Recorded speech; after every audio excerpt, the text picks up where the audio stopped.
আমাদের তিতির পাখিগুলাকে বেশ কিছুদিন যাবৎ হচ্ছে আমরা ছেড়ে লালন পালন করার চেষ্টা করি। আসসালামু আলাইকুম এভরিওয়ান, আমি আসাদ মানিকগঞ্জ থেকে।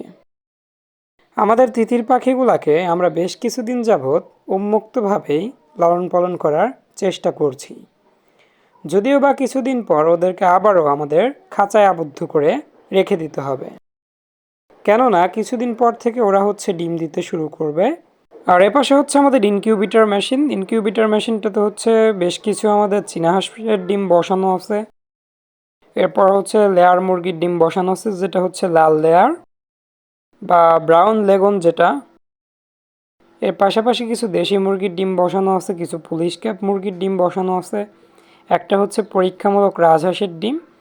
যদি এই রাজহাঁসের ডিমটা থেকে বাচ্চা বের হতে পারে, আমরা নেক্সট সিজনে যেটা করব, আরও বেশ কিছু রাজহাঁসের ডিম কিনে বসিয়ে দেব আমাদের ইনকিউবেটরে। আর আপনাদের দেখানোর সুবিধার্থে ফার্স্ট হচ্ছে ইনকিউবেটরটাকে আমরা সোজা করে নিচ্ছি।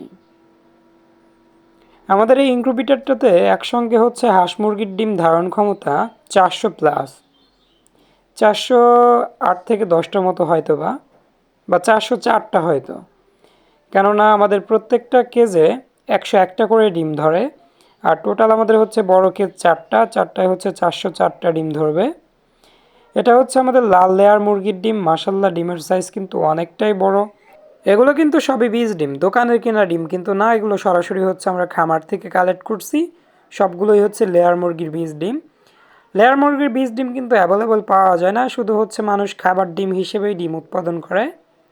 বাচ্চা উৎপাদনের উদ্দেশ্যে কিন্তু কেউ বীজ ডিম উৎপাদন করে না। আর এটা হচ্ছে আমাদের চীনা হাঁসের ডিম। মাশাল্লাহ, সাইজটা অনেক বড়। যেহেতু আমাদের চীনা হাঁসগুলো বেশ কিছুদিন যাবত অসুস্থ ছিল, অসুস্থ থাকার ফলে নতুন করে কিন্তু আমাদের চীনা হাঁস থেকে আমরা কোনো প্রকার ডিম পাচ্ছি না। আর এগুলো হচ্ছে আমাদের ইউরোপিয়ান হোয়াইট জায়ান্ট কটনিক্স কোয়েলের ডিম। এগুলো বসানো হয়েছে গত 27 তারিখে, মানে গত মাসের। সবগুলো গত মাসের 27 তারিখে বসানো হয়েছে। আর লেয়ার মুরগি থেকে বা লেয়ার মুরগির ডিম থেকে যেগুলো বাচ্চা আমরা পাবো, যতগুলো বাচ্চা পাবো সবগুলোই কিন্তু আমরা আমাদের র্যাবিট এগুলোতে প্যারেন্টস হিসেবে রেখে দেব। সে প্যারেন্টসগুলো যখন বড় হয়ে আগামী 4 থেকে 5 মাস পর ডিম দিতে শুরু করবে, সে ডিম থেকে কিন্তু আমরা বাচ্চা উৎপাদন করে বাচ্চা সেল করব এবং কি বীজ ডিম সেল করব। আমরা যদি কোম্পানির থেকে লেয়ার মুরগি বাচ্চা কিনি, সো সেখানে হচ্ছে সবগুলোই ফিমেল থাকবে। কোম্পানি কিন্তু কোনো প্রকার মেল বাচ্চা দেয় না, সবগুলোই হচ্ছে ফিমেল বাছাইকৃতভাবে দেয়। আর সেজন্য মূলত আমাদের বাহির থেকে ডিম কালেক্ট করা। এখানে কিন্তু আমাদের মেল ফিমেল দুইটাই বের হবে।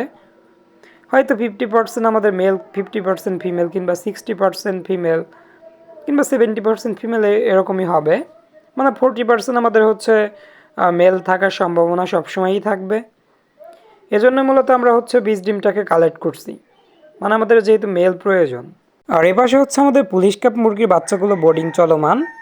গত সপ্তাহে হচ্ছে আমরা বেশ কিছু পুলিশ ক্যাপ মুরগির বাচ্চা পেয়েছি। এখান থেকে কিছু সংখ্যক বাচ্চা হচ্ছে আমাদের অলরেডি অর্ডার হয়ে গেছে, আর কিছু সংখ্যক হচ্ছে অর্ডার হয় নাই, সেগুলো খুব দ্রুত আশা করি অর্ডার হয়ে যাবে। এবং কি আমরা 2-3 পিসের মতো এখান থেকে প্যারেন্টস হিসেবে রেখে দেব, যেহেতু আমাদের কাছে হচ্ছে মাত্র 2টা প্যারেন্টস, একটা মেল এবং একটা ফিমেল। এজন্য কিন্তু অনেকে আমাদের থেকে বীজ ডিম নিতে চায়, আমরা কিন্তু কাউকে বীজ ডিম দিতে পারছি না। যদি আমরা প্যারেন্টস বাড়াতে পারি, অবশ্যই আপনাদেরকেও বীজ ডিম দিতে পারবো ইনশাল্লাহ। সো আজ এ পর্যন্তই, দেখা হবে পরবর্তী আপডেট কোনো ব্লগ বা ভিডিওতে। ধন্যবাদ সবাইকে।